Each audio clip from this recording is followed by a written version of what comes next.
Health, truth, hope. In a world where billions of people do not have a clue about the forces that control their health, these people go about their day in a life and death struggle, while minds that are calculating and unsympathetic make decisions that will affect their very lives. A new day begins. There are many questions, but few answers. But still there's hope. This is the big secret. Each year, millions of people die in the United States from chronic diseases, yet many of these deaths are preventable. Sure, we all know that smoking is bad for your health. As a matter of fact, it's probably no surprise that nearly 500,000 people die each year in the United States from smoking-related causes. That's 1 in every 5 deaths in the US. But what if I told you that you might be at an even greater risk of death? According to the Center for Disease Control, half of all adults in the United States have a chronic health condition. These are startling statistics, yet people go about their lives unaware of the things that affect their health. There are those who try to manipulate and influence factors that have a direct impact on your health. For these people, corporate profits are more important than your well-being. Have you ever wondered about the startling rise in chronic diseases over the past 20 years? We've all heard people say, "You used to not hear about all the diseases we have today." Were they here all along and we're just getting better at diagnosing them? Or are more people developing chronic conditions like cancer, diabetes, heart disease, and stroke? In this documentary, we will take a look at several important events in history and note an interesting correlation in the rise of certain diseases. In some cases, we will provide a little background to make the information more meaningful. There is a lot of information and a lot of misinformation on most of what we're going to cover.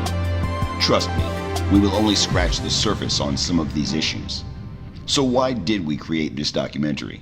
Our goal is to challenge the status quo and to start a conversation about healthcare and nutrition in the United States. You may be surprised by some of the information presented, but I encourage you to do your own research and to talk to others who do not have a financial interest in your well-being. Let's get started.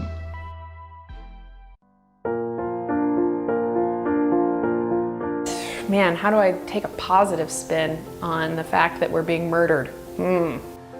I know this is depressing, but it's also very important. I know, and it is. It's really depressing, but people need to know this stuff. You know, I grew up, I was never interested in nutrition. I didn't know anything about it. You know, I ate McDonald's all the time and microwave meals, and I mean, I had no idea. You know, I didn't care at all about nutrition. And I was in college. I was probably sitting there drinking a Coke and eating Cheez-Its, and I was taking a cell biology class. And so we're like learning about the cell and DNA replication, and I mean, it's just like fascinating.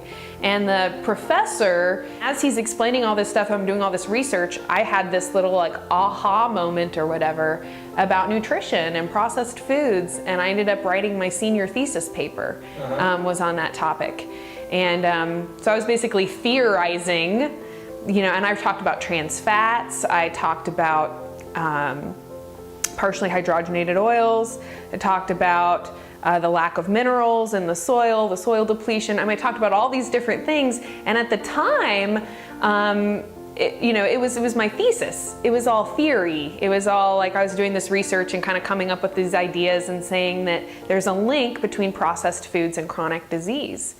And it was just really neat after I graduated seeing all of these things that I talked about in that paper start coming into the mainstream. And they're talking about trans fats, and they're talking, you know, all of this stuff that I had researched, high fructose corn syrup, was all becoming more widely accepted.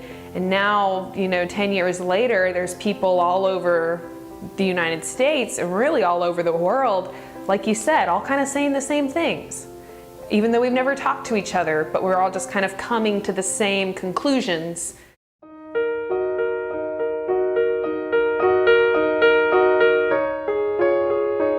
John D. Rockefeller was born July 8, 1839 in Richford, New York. His father, William A. Rockefeller, was a doctor who claimed that he could cure cancers and charged up to $25 per treatment. He was gone for months at a time and would return to his family with substantial sums of cash.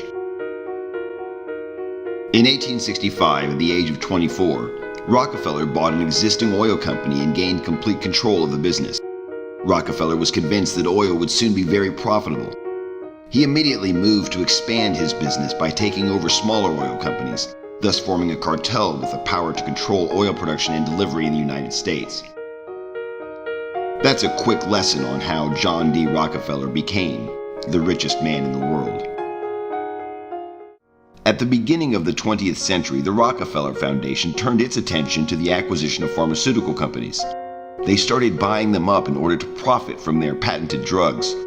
However, in 1912, vitamins were discovered and we began the long process of understanding their health benefits. Keep in mind that by today's standards, the practice of modern medicine was in its infancy. These pharmaceutical companies had developed and patented drugs to treat a variety of common ailments. According to the National Center for Biotechnology Information, doctors soon recognized scurvy, beriberi, rickets, and other conditions as specific vitamin deficiencies rather than diseases. Unfortunately for pharmaceutical companies, vitamins cannot be patented. Now, the pharmaceutical cartels were faced with a dilemma. How do you promote the sale of extremely profitable patented drugs over natural remedies like vitamins? The answer? You find a way to control doctors and influence what they prescribe. You might think that this sounds like some sort of a science fiction movie, but that's exactly what happened in the United States. Slowly and methodically, medical practices moved to a profit-driven system promoting pharmaceutical drug sales and profitable surgery over curative medical practices. Basically, the long-term management of diseases was found to be more profitable than efforts to cure diseases. In the early 1900s, there were a number of substandard medical schools in the U.S. that taught some rather questionable medical practices, such as electrotherapy. Many of these schools offered limited training and medical degrees that were really not worth the paper on which they were written. In 1910, the Carnegie Foundation decided to focus on reforming healthcare and commissioned Abraham Flexner to study medical schools in the United States. You may be surprised to learn that Flexner had no medical training. Rather, he was one of the country's leading educators. The Carnegie Foundation gave him a unique perspective from which to study the healthcare industry. During his research, Flexner visited every medical school in the U.S. The results forever changed medicine in this country. The Flexner Report, as it was to become known, was published in 1910. In it, he criticized most of the 155 medical schools in the U.S. and called for higher standards, more hands-on clinical work, and more research. That, in and of itself, was a good thing, and at first glance you might think that we're better off today because of his findings. Well, in many ways we are, but let's dig a little deeper. The Rockefeller Foundation seized this opportunity to promote their own agenda. They used their influence to help pass legislation putting the American Medical Association, a private institution, in charge of overseeing medical training and practice. And how exactly did they do that? Well, some things never change. Just like today, they used campaign donations and lobbyists to further their agenda. In exchange for large campaign contributions, legislators gave the Rockefellers just what they wanted: the AMA in charge of medicine in the U.S. Unfortunately, the AMA was also heavily influenced by the Rockefeller Foundation, which, as you remember, was looking for a way to promote their patented drugs. Consequently, the AMA promoted allopathic medicine to the point that it became the only approved form of medicine taught in the U.S. Consequently, doctors began prescribing the Rockefeller Foundation's patented medicines to manage, not cure, illnesses and diseases. As a result of the Flexner Report and the newfound authority of the AMA, medical schools were under intense pressure to conform to the wishes of the Rockefeller Foundation. As I mentioned a moment ago, in some cases that reform was badly needed. However, other forms of medicine quickly became outdated and were labeled accordingly. The Rockefeller Foundation began awarding large grants to medical schools that taught allopathic medicine. Schools that still embraced alternative forms of medicine could not compete financially and were forced to close. In the end, half of the medical schools in the U.S. were closed. You're listening to The Corbett Report. CorbettReport.com.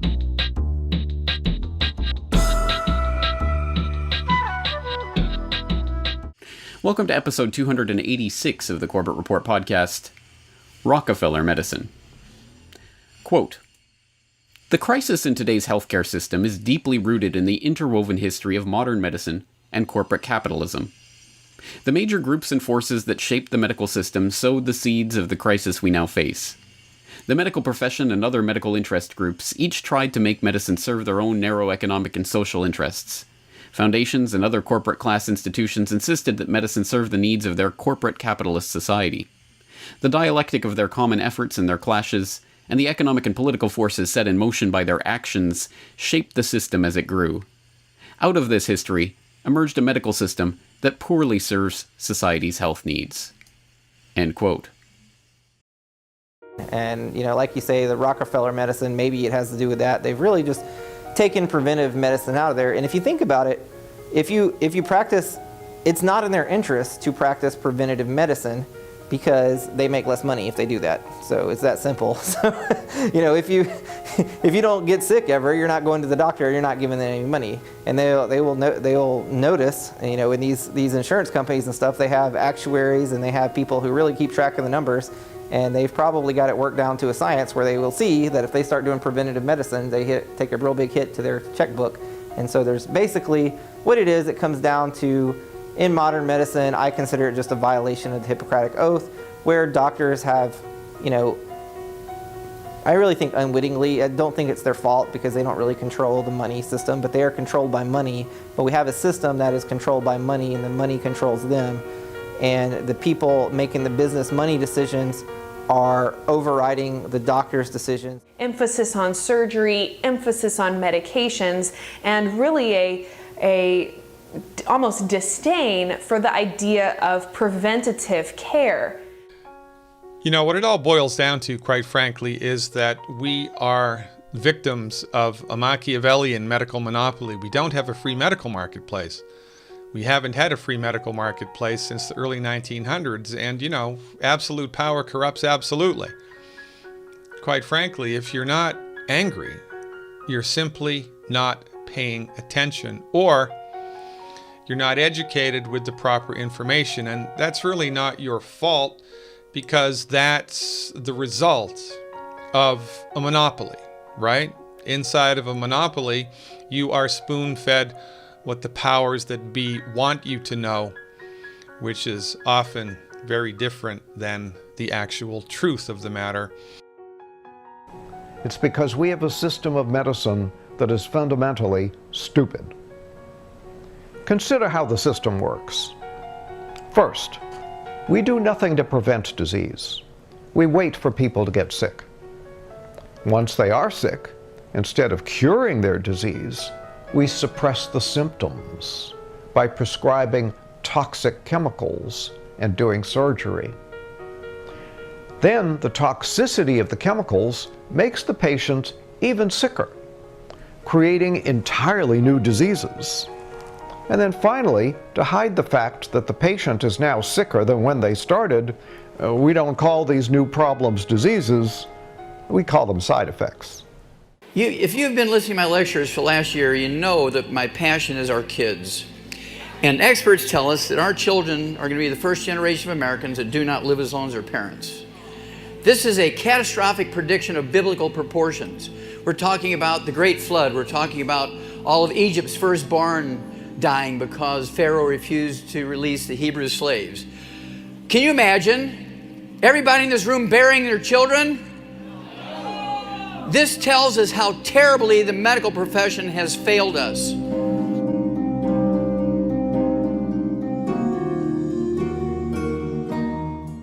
Millions of people have been prescribed a class of drugs called statins. These drugs are supposed to lower cholesterol and thereby prevent heart attacks. Well, first of all, do they lower cholesterol? And the answer is yeah, they lower cholesterol. But here's a very important question. Do they prevent heart attacks? No, they don't. Are they safe? No, they aren't. So if you're taking a statin, you're taking a drug to prevent heart attacks that does not prevent heart attacks.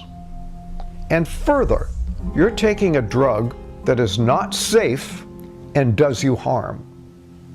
Now, does that make sense? I hate statin drugs. I absolutely hate them. And yesterday I gave a long talk explaining, I mean, there's so much evidence. They cause so many problems, and they certainly don't. It's not a fair trade-off. You'd never win, in my opinion, almost under any circumstance, taking a statin drug, given all the damage it's going to cause, compared to the slight chance that you might avoid a heart attack. So many problems, and of course, cholesterol itself is a key one, because cholesterol is so important to all the cells, especially the neurons. The brain has 25% of the body's cholesterol with only a small percentage of the body's mass, like 3% or something. They push those drugs to these doctors for sales. They want to get as many people on these particular medications as possible. An example of that is how they've done with with cholesterol. How used to a healthy cholesterol was one level, and it was, as long as you were that level, it was perfectly fine. Well, they kept lowering the standard, but lowering the, oh, well, if your cholesterol is that, then, oh, you need a statin.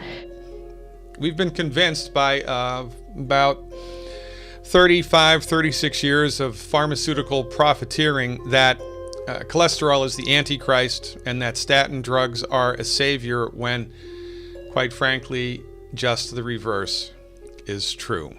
Low cholesterol levels are associated with an increased chance of death, an increased chance of cancer, high percentage of birth defects, peripheral neuropathy, short temper and aggressive behavior, kidney failure, and dementia. Let's take a look at this. Alzheimer's was virtually non-existent until right around 1940, and then it started to show up, and then after 1980, man, it skyrocketed. It rose from obscurity to become the 6th, 5th, or 4th leading cause of death, depending on how you crunch the numbers, currently in 2016. And man, it has skyrocketed. But then let's look at something very fundamental. What is the point of paying attention to cholesterol? The point is said to be prevention of heart attack and stroke, isn't it? Mm-hmm. All right. Do you know what will cut your risk, my risk, her risk, everybody's risk of heart attack and stroke by 75 to 80%? And you don't have to swallow a thing? Do you know what that might be?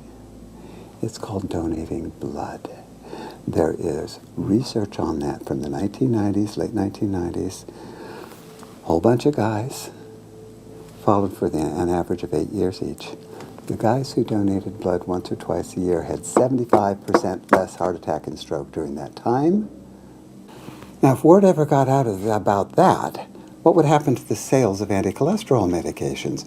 Because anti-cholesterol medications cannot drop the heart attack and stroke risk by 75 to 80%.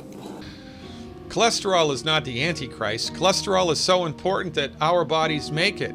Every cell wall in the body is made from cholesterol. Cholesterol makes the cells in our body waterproof. This is very important. Everybody thinks cholesterol is a fat, but cholesterol really is an alcohol. But it doesn't really perform like most alcohols do. It's a little different. Cholesterol is extremely important for your health. All of your sex hormones are made from cholesterol. They're made from it.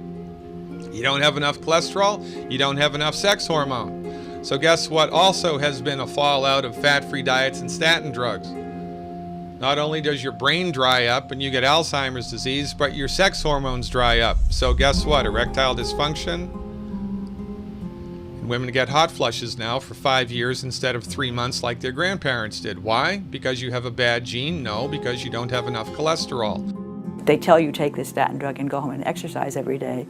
And that's a really bad combination. In fact, papers have shown that exercise is of no benefit if you're taking a statin drug. But if you aren't taking a statin drug, then the exercise is good for you, So it basically derails your opportunity to improve yourself through these other things that are known to be beneficial. They're no longer beneficial because of the statin. How many of you heard of Alzheimer's disease? It's a physician-caused disease. Mark my words, in the next 2 years, maybe even next week, it'll pop up in the newspaper. There's more than enough information to prove that it's a physician-caused disease. Alzheimer's disease is a disease that did not occur, even by another name, 40 years ago. It only became recognized as a disease in 1979 25 years ago. Today, it's the number 4 killer of adults over the age of 65. If you listen to your doctor and you give up eggs and eat egg beaters, if you give up butter and eat margarine, if you rip the chicken skin off your chicken before you eat it, you eat tofu instead of red meat, the odds are you're going to get what? Alzheimer's disease. It fascinates me that they've been able to do this incredible sales, tactic to convince all the doctors and all the patients that, oh my God, I have to take this drug. And when you look, you look at statistical, I'm always looking at correlations. Fascinatingly enough, if you look at the correlation over time from hospital discharge data that are maintained by the US CDC, over time of high cholesterol or high LDL, LDL's going up exactly in step with glyphosate usage on corn and soy crops. So I think glyphosate is causing our problem that we have now with too much cholesterol in our blood. And it's not going up. If you look at heart attack, it's completely unrelated. It's like doing something completely different from what the cholesterol's doing. So here they say, oh yeah, high cholesterol correlated, heart attack. It's not true. The high cholesterol is not correlated with a heart attack. But in this country, what's kind of taken over the news media? What's taken over the pharmacologic media? What's taken over your doctor's office? We hear it every day, 15 times a day if you watch television. Statin, cholesterol, get your cholesterol down. I mean, the commercials regarding statins and cholesterol are almost as bad as the ones regarding erectile dysfunction. So the cholesterol-centric idea of reducing heart disease is really misleading. And I'll show you some data in a few minutes that if you look at your cholesterol level and you treat it with a statin, 50 to 75% of you still have a heart attack. So we have reached a limit in our ability to reduce cardiovascular disease based on our present medical treatments.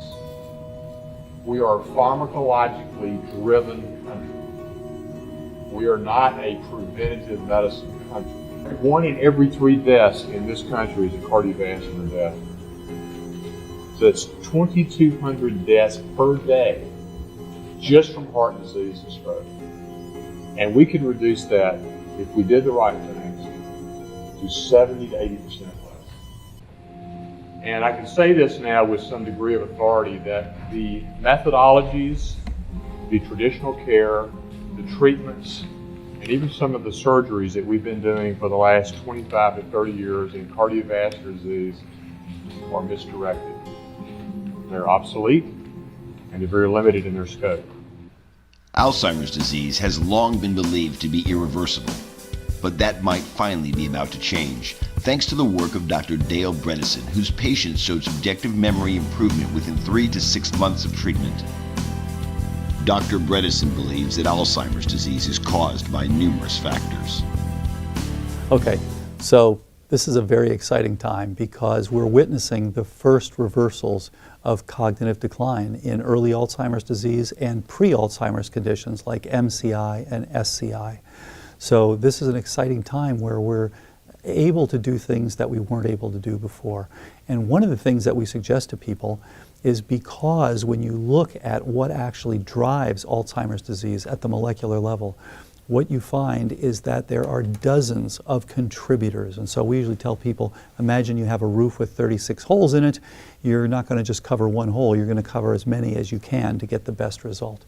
So if you wanted to go out and give yourself Alzheimer's disease, then you can actually produce the biochemistry of Alzheimer's disease relatively quickly. So you would go out and you would do everything wrong. You would eat a lot of trans fats, you would eat a lot of sugar, you would not take in a lot of fiber, for example. You would stay up all night, you would not get much sleep, you would have a tremendous amount of stress. You would get a chronic inflammation, so many ways to do that. Expose yourself to various organisms or eating sugar, trans fats, these sorts of things. You wouldn't want to eat vegetables and things that actually were rich with antioxidants. So all of those things would help you to drive your own biochemistry toward the biochemistry that's associated with high risk for Alzheimer's disease. And on the other hand, if you wanted to prevent that, you basically run that in reverse. Medical historians in the future will look back on us and wonder how such an advanced society could perpetuate such a colossal blunder. This blunder persists because conventional medicine misunderstands the fundamental laws of biology. Modern industrial medicine treats disease with medication or surgery.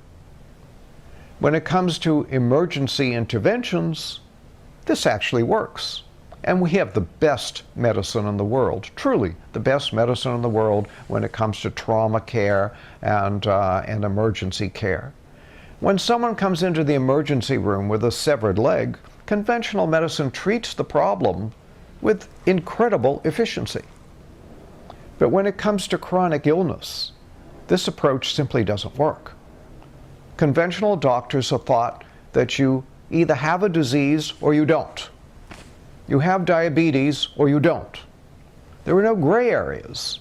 We've developed no protocols for measuring and intervening in the disease process when it's in initial and most easily treatable stages. Now we live in an age where our democracy has been hacked, money does call the shots, as the movie points out, and unfortunately everybody knows that's true. There is hope for changing that. There is an opportunity, particularly in the age of social media, to organize in the same ways that so many did during the generation of America's founders. To use truth, to use logic, to use a clear expression of what the real public interest is, to overcome the special interests that are trying to stop what's good for the public interest.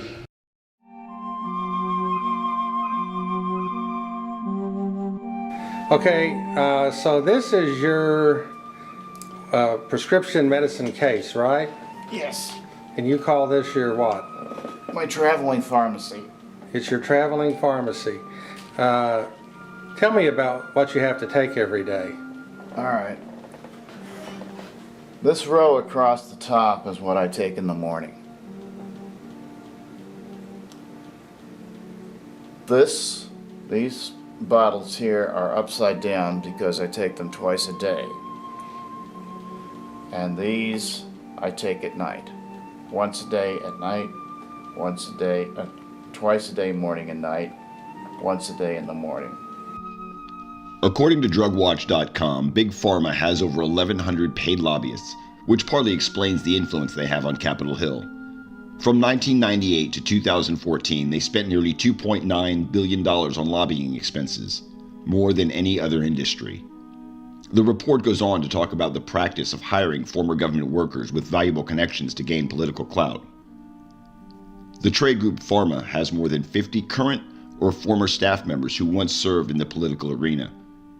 But the deal is, let's say I'm a doctor and I know this. Let's say I'm a certified mainstream doctor. Okay, I'm an alternative medicine doctor, but just pretend that I am. Let's say I know these great alternative medicine things that can help you, and yet I have this, drug. Okay. The thing is, you have to realize if I mess up, I am legally responsible for that, because as the licensed doctor, when I give you advice, I tell you something to do and you do it and it goes wrong, then you come and sue me, and then what I have is this thing called insurance, and then so I pass responsibility to the insurance. So the thing is, it's part of the judicial branch of our government, the way the courts work, that as a medical professional, if I give you something that helps you, it's a risk to me, versus if I give you a drug, it may harm you, but the thing is, since it is the accepted method of treatment, it is easily defensible that this is what's accepted for this, I give you this drug, and if you get sick and then you come after me, I just send it to my insurance company and they pay for it because it's on the list of things that get paid for without even a second thought. They actually have a lot of control, and I think that is a big secret because we don't have an emphasis on that. We have a big emphasis on diagnosis and treatment with pharmaceuticals, not on prevention. And it's unfortunately the case that much of our education in America is biased by, being filtered through a pharmaceutical lens. We learn about a one gene, one ill, one pill model, and in this way, doctors are very much only ever taught to manage symptoms through the use of pharmaceutical products. They aren't taught about the potential for individualized risks.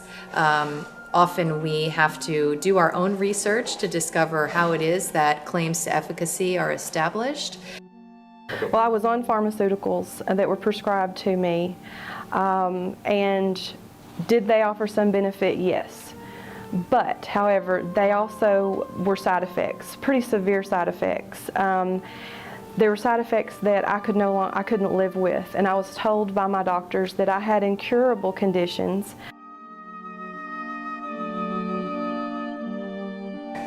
So, they looked at 38 positive trials, and of the 38 positive trials, 37 of them were published. Of the 37 negative trials, only 3 of them were published, 22 of them were unpublished, so really in a locked file drawer, and 11 of them were published as positive data, also often referred to as data dredging or statistical manipulation for a specific outcome that is in service to industry interests.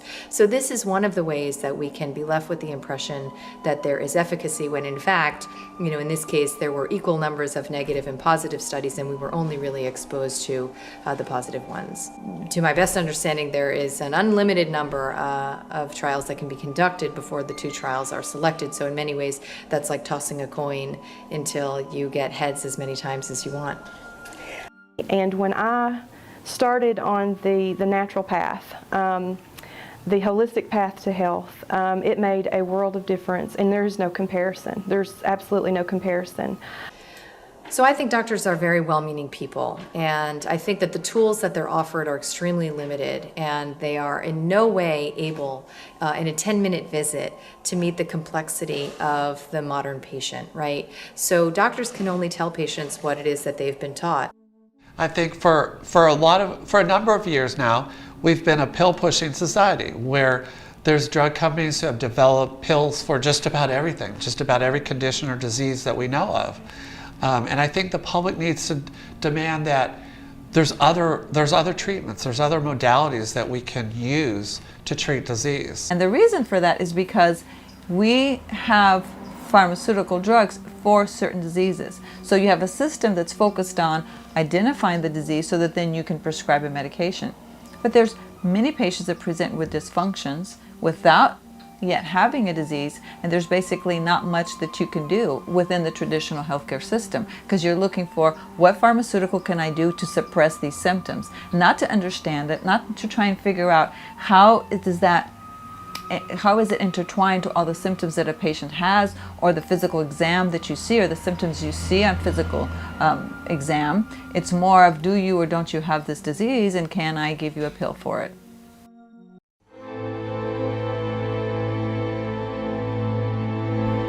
President Nixon's new Secretary of Agriculture, Earl Rusty Butz, was determined to make dramatic changes to the 1930s New Deal farming practices.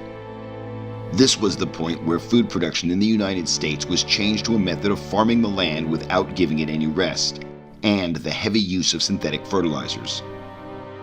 President Nixon placed Butz in the USDA in 1971. At the time, Butz served as a board member for several agribusiness firms. He rejected criticism that these ties might compromise his performance as USDA chief. Earl Butz envisioned an efficient, centralized food system, one that could profitably and cheaply feed the world by creating mountains of subsidized corn and soy. Butz helped create the low-nutrition, fast food nation in which we now live. If you're anything like me, you can remember sitting at the dinner table and hearing your mother tell you to eat your vegetables. Despite her pleas, most of us weren't listening. NBC News reports that 87% of us do not eat enough vegetables. We're only slightly better at eating fruit. The same report says that only 14% of us eat the recommended amount of fruit each day. But what about the fruit and vegetables that we do eat? A landmark study by Donald Davis and his team of researchers from the University of Texas at Austin's Department of Chemistry and Biochemistry, which was published in December of 2004 in the Journal of the American College of Nutrition. They studied U.S. Department of Agricultural nutritional data from both 1950 and 1999 for 43 different vegetables and fruits, and found reliable declines in the amount of protein, calcium, phosphorus, iron, vitamin B2, and vitamin C over the past half-century. Davis and his colleagues placed the blame on the agricultural practices designed to improve the size, growth rate, and pest resistance of the plants that we eat. Minerals are 66% of your body's nutrient needs. Calcium, sulfur, zinc, magnesium, minerals, right? Only thing about minerals is animals cannot make minerals. Plants cannot make minerals. If plants could make minerals, we could bioengineer lettuce to make gold, we'd all be rich. The only way that minerals get into the body is if they're in the food that we're eating. How do they get into the food? They have to be present in the soil in which the food is grown. So there's calcium and magnesium and zinc in the soil, or not, plus, right, 56 other minerals. There are 60 minerals that we need, which are essential to human health. There's no place in the topsoil that all 60 minerals are present, number one. And number two, when you apply pesticides or herbicides to the plant, not only do those chemicals kill the bugs that are trying to eat the plant, they also kill the bacteria in the soil in which the plant is growing. Why is that a deal? Because in order for the minerals that are in the soil to get into the plant, the bacteria have to pre-digest them. The plants are more deficient, we're more deficient. The more deficient we are, the sicker we get, and this is why everybody's getting sicker. It's because of mineral deficiencies which have been accelerated by agribusiness. These are serious problems, but Mother Nature has a solution. The human body is a self-repairing system. It's designed to keep you fully functional and in good health for a long lifetime, well beyond 100 years. All you have to do is proper maintenance. And to do it right, you have to supply the body with all the nutrients it needs to build a healthy new cell and keep it free of toxins that can interfere with this building process. It's because we're not doing this right that we're aging so rapidly and so needlessly.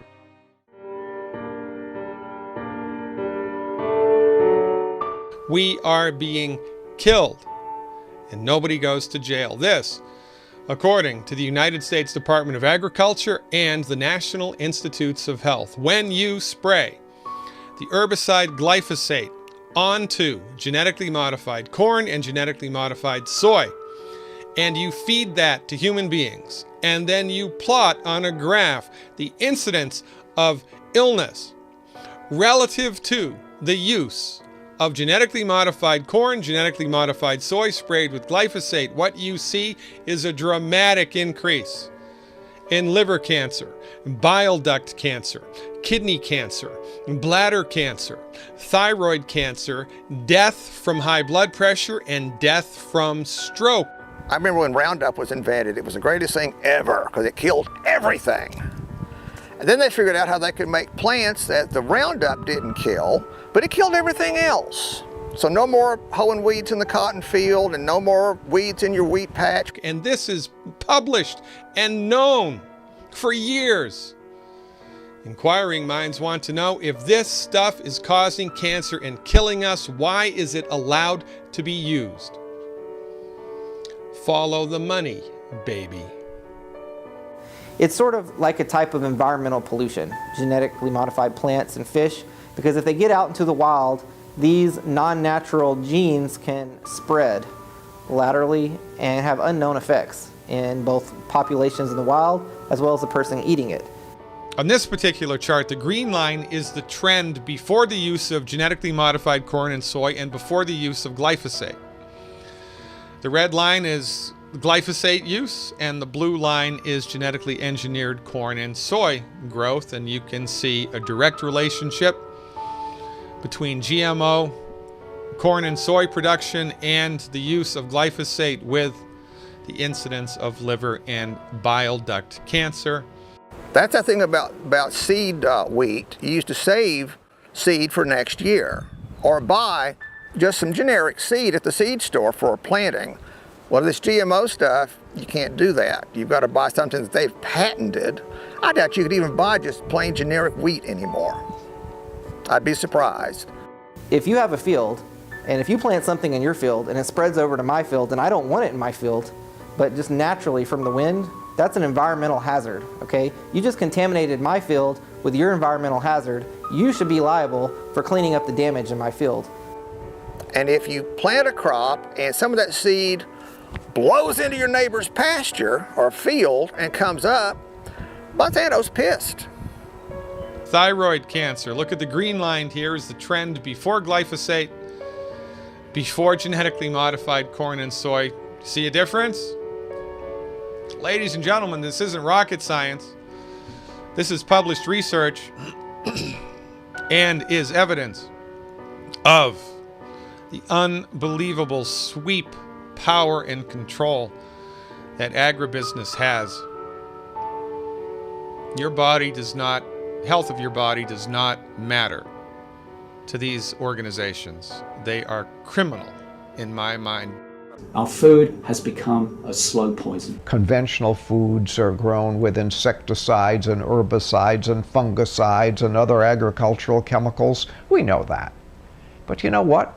There's a lot of other chemicals we have to be concerned about too. We are now exposed to hundreds of chemicals through our food that 60 years ago we were not exposed to. And the reason is they simply did not exist. Glyphosate basically gets everywhere. Scientists have found it's in the rain, it's in the air, it's in the water that flows in streams. We're now in a situation where, at least in the United States, where we have a very high density of glyphosate-tolerant GM crops being cultivated, the exposure is virtually universal. Virtually all, if you were to survey the American population, you will find glyphosate residues in the urine of just about everybody. Yeah, glyphosate has been found to be present in many food products in the US, including popular food products that are fed to children, their breakfast cereals, etc. In fact, after spending a week in California on a trip a couple of years ago, I had my urine analyzed, and I had my glyphosate levels went up to what were fairly typical of a US citizen. I wasn't very happy with that, as you can imagine. And it was worrying because the levels of glyphosate that were present in myself and the vast majority of Americans suggested a level of daily intake that the latest work from my laboratory indicate would be damaging to health. Glyphosate is the main component of weed killers like Roundup. It is a very toxic chemical that has already been linked to irreversible metabolic damage, infertility, obesity, learning disabilities, and birth defects. In 2009, American farmers sprayed 57 million pounds of glyphosate on food crops, mainly on genetically engineered corn and soy crops. U.S. farmers are now using so much glyphosate that researchers are finding it in the rain, in the air, in the streams, in our water supplies. Our food has become a slow poison. And you really don't know what's going to happen, but the problem is what could potentially happen, the worst thing that could potentially happen is you could create, something like the bubonic plague or something that just spreads and kills all the crops or just poisons people en masse. I mean, there's a very dark side that could accidentally happen. It's going to be a disaster in time. It's just a matter of time. They're basically destroying the soil bacteria, depleting the minerals in the soil. Because of the pesticide, the herbicide in particular is something I've really zeroed in on, and this concept of engineering a plant to be resistant to an herbicide that otherwise kills all plants, and doing that by inserting a bacterial gene. I mean, first of all, that's extremely not natural. But what's worse than that is that now you can just indiscriminately spray the chemical on the plant, and the plant soaks it up and doesn't die, and so it ends up in the food chain. So I think that is a really serious problem, particularly when it's combined with the concept that the herbicide is harmless to humans. So when you believe it's harmless to humans, you're careless with it, and you end up with a lot of it in the food that you don't look for. And then people are getting slowly poisoned and they don't know it. We are dying slowly here while we have given complete, utter, and total control of the medical marketplace to the MDs and complete, utter, and total control of the production of food to to international agribusiness conglomerates. It's time we all collectively snapped out of it and woke up. What has changed in the last 50, 60 years? The answer is many things have changed in the last 50, 60 years that could be contributing factors to the escalation of these chronic diseases. But the one thing that has changed, that affects every single person, is the way we grow and consume our food. The officials at the FDA, the EPA, and the USDA were diligently following the dictates of the top executives at the Monsantos and the DuPonts. The US government's trying to break down resistance to GMOs on the part of foreign governments. So the phone calls went from Monsanto to Clinton to Blair and then to the Rower Institute saying pretty much you have to silence this guy, you have to shut down this research. And what happened was that he got fired from his job.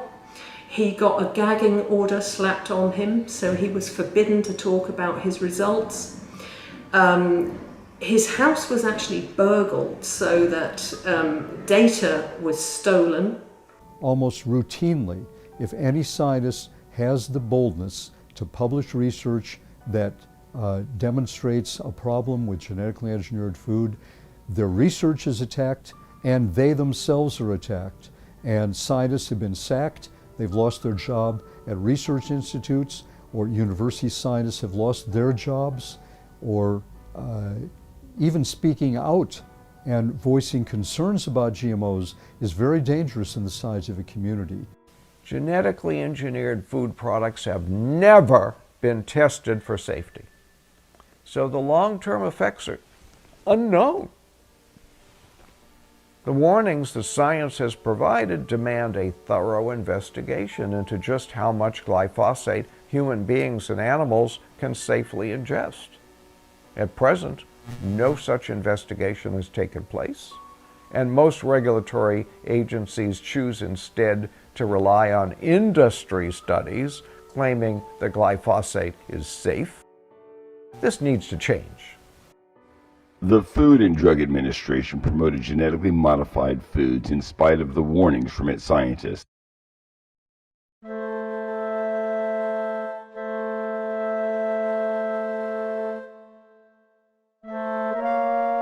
In 1980, the U.S. sugar producers were large contributors to the Ronald Reagan presidential campaign. After the election, Reagan appointed John Rusling Block as his new agriculture secretary. With his new position, Block stopped the import of sugar and limited domestic sugar production, thus creating an artificial shortage of sugar. As a result, the sugar growers in the United States made a lot of money because sugar prices went to an all-time high. The cost of sugar in the United States was 21 cents a pound, as compared to the world cost of 4 cents a pound. As a result, the soda manufacturers had a very difficult time making a profit and switched to the much lower-priced high-fructose corn syrup. Corn costs very little in the United States because it is government subsidized. You know, you go back to 1974, sugar prices were at the highest they'd ever been at 57 cents a pound, but then by 1978, they were down to 8 cents a pound. And so that volatility really, I think, spurred the FDA on, to make these restrictions in 1981, and by giving loans to the sugar producers. The rise in obesity and fatty liver and diabetes has just skyrocketed. A brand new study by researchers at Duke University Medical Center found that frequent consumption of fructose, this is a type of sugar found in soft drinks and sweetened juices, raises the risk of non-alcoholic fatty liver disease. It causes inflammation, it causes scarring of the liver. Significant liver damage is more likely to occur. So, does sugar cause weight gain? Yes. Does sugar cause obesity? A factor. Is sugar the cause of obesity? Not even remotely close. Okay? And the problem is, it's not about obesity. Remember, it's about metabolic syndrome. And that's where the money goes. I don't even care about obesity. What I care about is people getting sick, because I'm a doctor. Here's the problem. But I'm going to show you very quickly that chronic fructose exposure alone promotes the metabolic syndrome. But we don't do anything about that. You would never think about giving your kid a beer, but you don't think twice about giving your kid a Coke, and they do the same thing. Then there is the instance of the Dr. Pepper Bottling Company in Dublin, Texas. When all soda pop bottling companies in the U.S. moved to high fructose corn syrup in the 1980s, Dublin refused and continued making their product with sugar. Interestingly, as a result, the counties served by Dublin have reduced amounts of fatty liver, obesity, and diabetes as compared to surrounding counties. But I was doing some research, and we are, our county, Erath County, which is the county we're in, and then Comanche County and Hamilton County and some of those other surrounding counties are all below the state average for obesity, for diabetes. We have the data that demonstrates that they knew what they were doing. When we went low fat in the 1970s, the Sugar Association knew what it was doing. In fact, there is a now paper trail of the communications between the Sugar Association and two Harvard School of Public Health scientists to specifically exonerate sugar and finger saturated fat as the culprit for our cardiovascular disease debacle.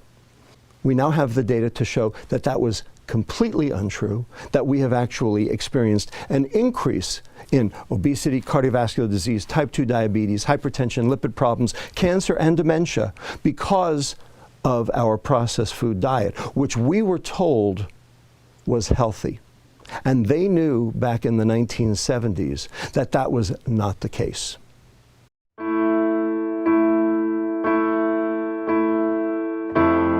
Fluoridation of the drinking water supply is done to get rid of the toxic waste hexafluorosilicic acid from the smokestack scrubbers of aluminum and fertilizer factories. This practice has caused cancer and brain damage for almost 50 years.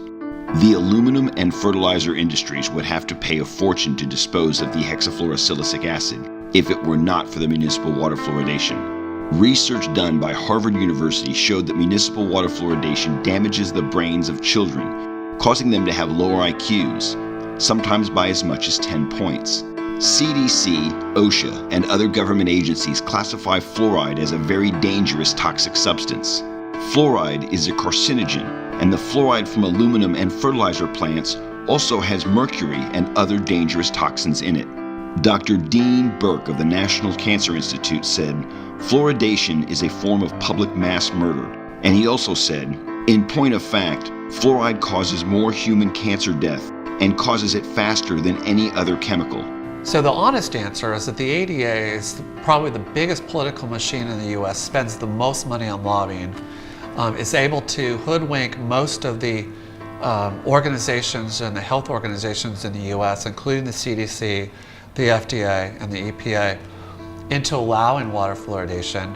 And the aluminum industry basically hasn't had to do anything because the ADA has stepped in and kind of carried it as its baby, as its football. The thing is, in chemistry, when you have waste, you know, it's easy just to pour things down your sink. That doesn't cost anything, but you have to pay a lot more money to dispose of it as a hazardous chemical. So, you know, a lot of people try to take shortcuts by just dumping their waste right into the water supply. And so that's basically what they're getting away with as far as putting that into the water. And then it's even better if then they can convince municipalities that, hey, this is a good thing, you need fluoride in your water. So fluoride specifically competes with iodine on the physiologic level. So iodine is necessary for the production of thyroid hormone, and this is why theoretically it can be an endocrine disruptor. So fluoride in the water is another prime example, like high fructose corn syrup, right? How the establishment has purposefully hijacked people's health and well-being.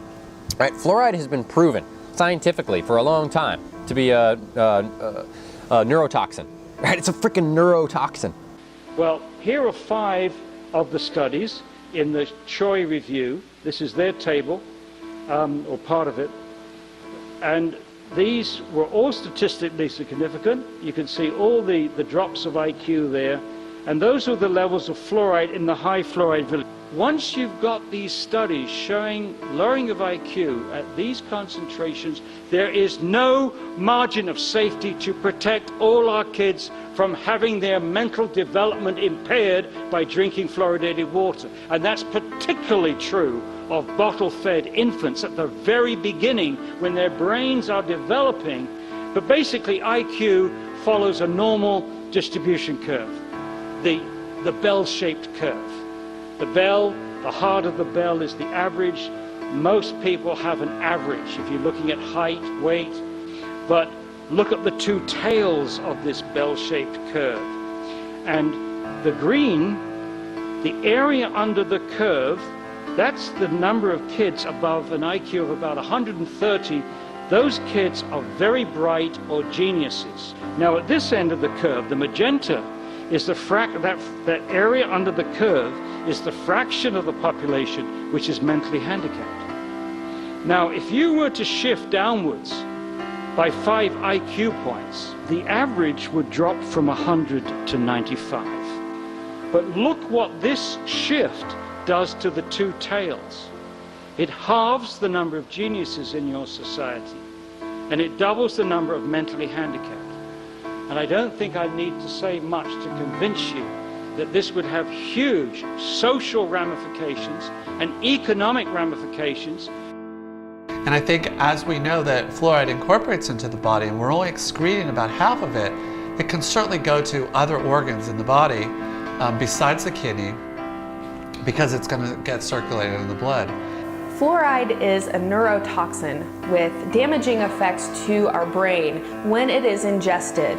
It is incredibly crucial that we differentiate between topical fluoride and systemic fluoride, which would be ingesting it in the form of our water.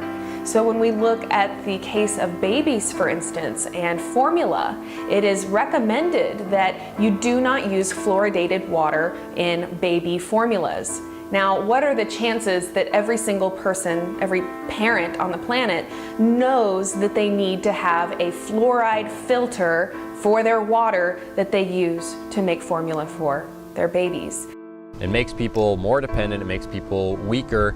There's actually plenty of studies that have shown because it's a neurotoxin, it lowers people's will, it lowers people's like questioning, it lowers people's like thinking and creativity and all the stuff that sort of, like raises them up. It keeps you down, It's a freaking neurotoxin.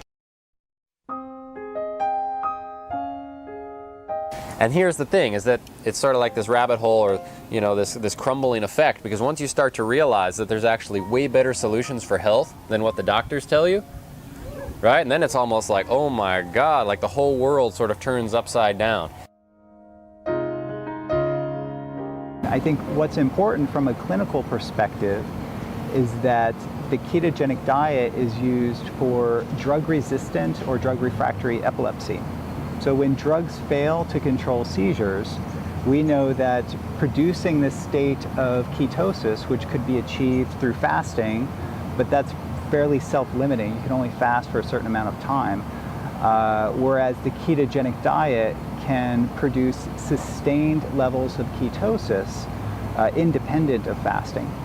And when one has achieved sustained ketosis, that has been a highly effective tool for the metabolic management of epilepsy. And now we're realizing that it's not only epilepsy. And the observation that we made in our lab is that nutritional ketosis is a highly effective tool for the management of aggressive metastatic cancer. And it does that by suppressing the hormone insulin and reducing blood glucose and elevating ketones.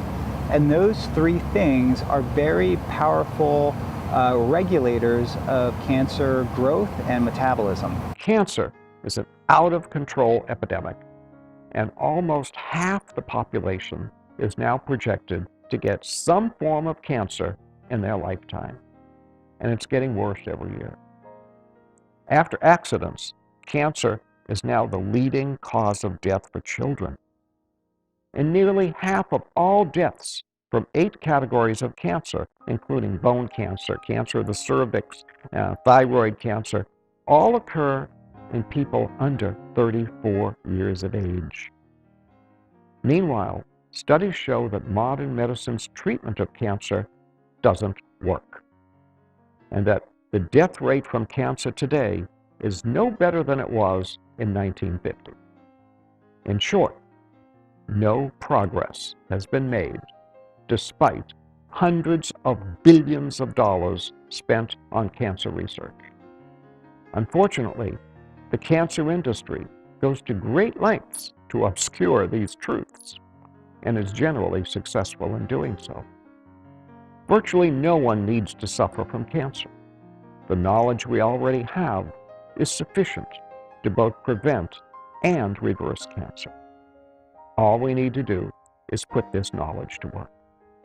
So it's been known for years that cancer cells have accelerated rates of sugar metabolism. They require levels of sugar to sustain their growth and proliferation that are 200 times higher than normal tissues.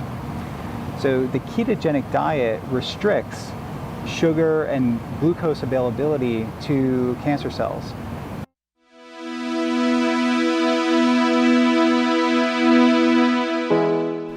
When a human being is nutritionally deficient, you'll go to Olive Garden, you'll chow down 3,000 calories in a heartbeat, and then you go home and 3 hours later you're hungry again. But your medical doctor has a cure for that. They cut your stomach out. Gastric bypass surgery. Or they'll wrap a belt around your stomach and strangle it, make it smaller. Lap band surgery. Oh, that's a good idea. Or they'll give you antidepressants. Remember, pharmaceutical centrists, surgical centrists, therapeutics, the intention of which are not to cure anything. Our experience is when human beings are nutritionally satisfied, you only eat as much food as you need, and then you walk away. So, cribbing in human beings due to nutritional deficiency is, in my opinion, the leading cause of obesity, because you're eating too many calories, because you are nutritionally deficient. And this is the secret to weight loss that not even Oprah knows. Interestingly enough, this same behavior, this drive to fulfill an internal need, we believe is also the leading cause of the abuse of alcohol, street drugs, tobacco. People don't go to these things because they have innate self-destructive tendencies. I'm sure some people do. But most people are driven to those things because they're trying to fulfill a need. They have to do it. They're trying to fulfill a need. What's the need? They don't know. I do. It's nutritional deficiencies, period.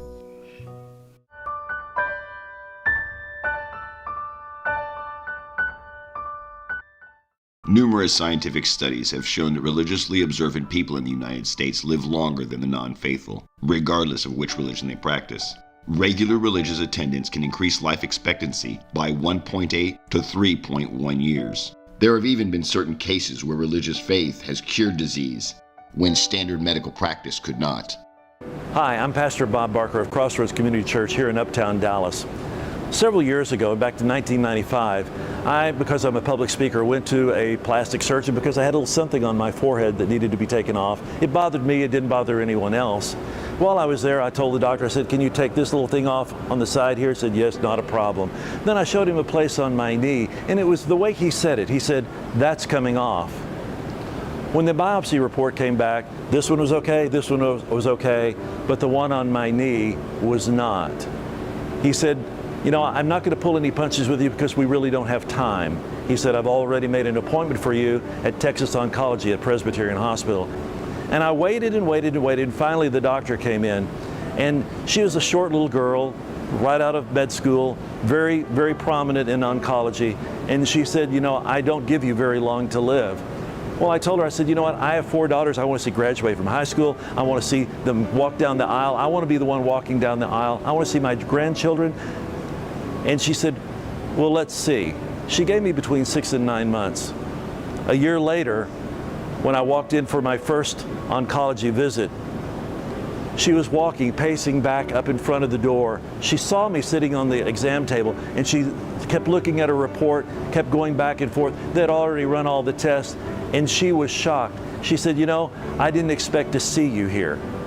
I said, remember I told you that I would see you? I said, first off, someone that's 5'2", dripping wet, maybe 103 pounds, is not going to tell me I have to die. And I sat in there. She walked back and forth. She had my chart. She walked in and she said, you know, I didn't think I'd see you. I said, I could tell. I could tell. You were really disappointed because you said that I was going to die. And I'm back. I'm back. I was thankful. I was thankful every year when they did the blood work and they did the scans that there was nothing. When they took the baseline, Shauna, there had been no change. She said, what's wrong? She said, I was messing up her whole thing. I said, I wasn't doing it. I said, but I know somebody that was. And she kept saying, well, I know about that PMA. I said, this can't be positive mental attitude because I cannot positively change my body chemistry with my mind. But I know somebody who can. And I was thankful. I was thankful. Blue zones are places on the earth where people have been statistically proven to live longer. One of the components to all those blue zones is they have faith.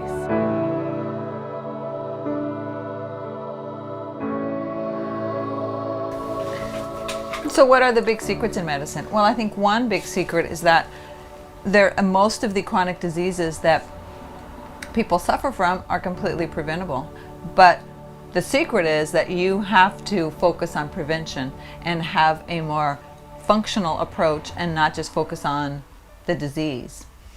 But yet, most of these chronic diseases are totally preventable if patients are educated and they are able to change their lifestyle, their nutrition, the thoughts that they think, the way that stress affects their body. They actually have a lot of control, and I think that is a big secret because we don't have an emphasis on that. We have a big emphasis on diagnosis and treatment with pharmaceuticals, not on prevention.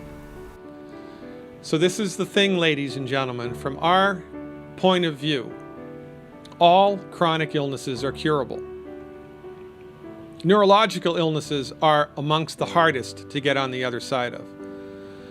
But we've all seen patients with multiple sclerosis, Lou Gehrig's disease, Parkinson's disease recover. They're the exceptions, not the rule.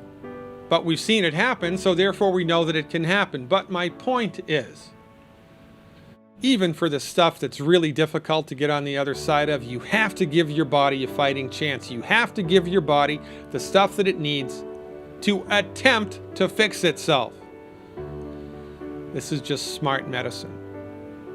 You know, we learned how to have public sanitation and more regular food, and that increased the quality of our life and increased our lifespan, doubled our lifespans. Well, this is the next iteration of that same thought. Just like if you had a friend who had a problem or two friends who had an argument, you would listen to both sides of the story. And unfortunately, what we're doing with our health is largely we're just listening to one side of the story. We're just hearing one perspective on how we could treat that issue. And the truth is that there's always two sides of the story. There's always two perspectives. So this tip is about recognizing that you have the power, you have the intelligence, you have everything that you need to be able to go and make a decision for yourself. And if you decide that the mainstream model is what's right for you and is what you want to do, then that is fantastic. I'm in no way discouraging you from doing that. But you do need to feel empowered to make a decision for yourself and to not just accept something because an authority figure told you. To really think about that issue, think about your body and your life, and make a decision that you feel good about.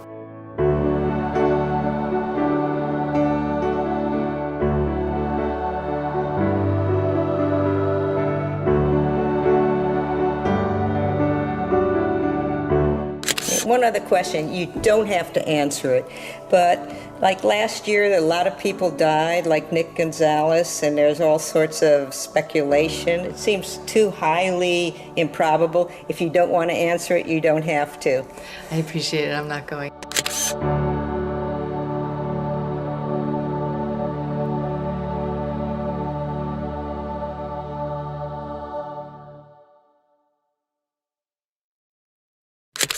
I'm not sure I want to answer that.